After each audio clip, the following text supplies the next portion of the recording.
sprinkler system for my front or backyard. So what I wanted to do,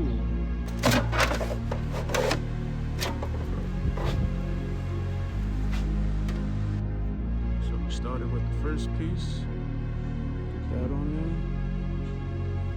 connected it to the holes, and got two little screws to go into the ground.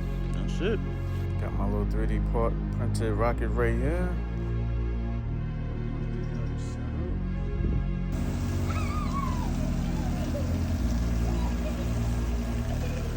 This is my sprinkler system right here.